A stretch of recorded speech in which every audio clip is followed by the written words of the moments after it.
వినియోగం చేసుకుంటూ కొంతమంది చేసుకోలేరు. నేను ఎప్పుడూ ఒకటే అంటాను, ఈరోజు మీరు చూసారు దేశ first time Balayogi east Godavari జిల్లాలో పుట్టిన వ్యక్తి. ఆయన టాలెంట్ చూసాం, మీరు కూడా ఉన్నారు. ఎన్డీఏ ప్రభుత్వంలో స్పీకర్గా పెట్టుకోమని ఆనాటి ప్రభుత్వంలో వాజ్పేయి గారు రిక్వెస్ట్ చేస్తే రెండు ప్రభుత్వాలకు కూడా సయోధ్య ఉండాలి, కనీసం మీరు మంత్రులు తీసుకోకపోతే పోయారు, ఒక స్పీకర్ని తీసుకోమని తెల్లవారితో నిర్ణయం చేసి ఆయనకు ఇన్ఫార్మ్ చేశాం. మొట్టమొదటిసారిగా లోకసభ స్పీకర్గా ఒక దళితుడిని చేసిన పార్టీ తెలుగుదేశం పార్టీ. బ్రహ్మాండంగా రాణించాడు. గోదావరి ట్రైన్లో వచ్చి నా దగ్గరకు వచ్చినాక ఫ్లైట్ ఎక్కిపోతానంటే నువ్వు వెళ్ళమని చెప్పిన తర్వాత ఢిల్లీలో ఫ్లైట్లో ఉన్నాడు.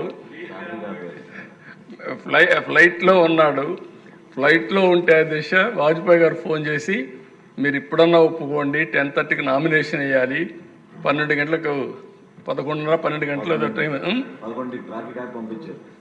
టైం కూడా అయిపోతుందంటే అప్పుడు నేను అన్నాను ఓకే నేను చెప్తానని చెప్పి మళ్ళీ ఫోన్ చేసి ఓకే అండి బాలయోగి గారికి ఇస్తున్నా అని చెప్పి బాలయోగి గారు ఫ్లైట్లో ఉంటే ఎర్రంనాయుడు గారికి ఫోన్ చేసి పిఎం గారు అని ఇది చేశారు, మీకు ట్రాఫిక్ అంతా కూడా క్లియర్ చేస్తారు, ప్రత్యేకమైన లైన్ ఇస్తారు, ఇమ్మీడియట్ దిగతానే తీసుకుపోయి నామినేషన్ ఇప్పించమంటే ఎగ్జాక్ట్గా 5 నిమిషాలకు ముందు పోయి నామినేషన్ వేశారు అధ్యక్ష.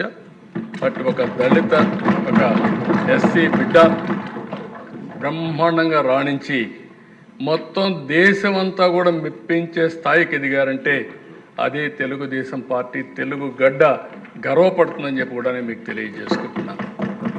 ఇదే మరుగా దేశ 99లో మీరు కూడా ఉన్నారు, మీరు కూడా మంత్రి. ఆ రోజు ప్రతిభా భారతి గారిని స్పీకర్ చేశాం. ఒక మహిళ, ఒక దళిత మహిళని స్పీకర్ చేస్తే ఏ విధంగా ఉంటుందో ఆలోచించి మనం చేశాం. ఆ రోజు కూడా మీరు చూస్తే తెలుగుదేశం పార్టీ మొట్టమొదటిసారిగా ఒక దళిత మహిళని అసెంబ్లీ స్పీకర్ చేసిన ఘనత కూడా మనకు దక్కింది అధ్యక్ష. ఇంకొక పక్క అధ్యక్ష, ఆ రోజు ఈ రెండే కాకుండా కాకి మాధవరావు ఎవరు అంతవరకు ఎస్సీలు చీఫ్ సెక్రటరీ కాలేదు, అవుతారని కూడా ఊహించుకోలేదు వీళ్ళు.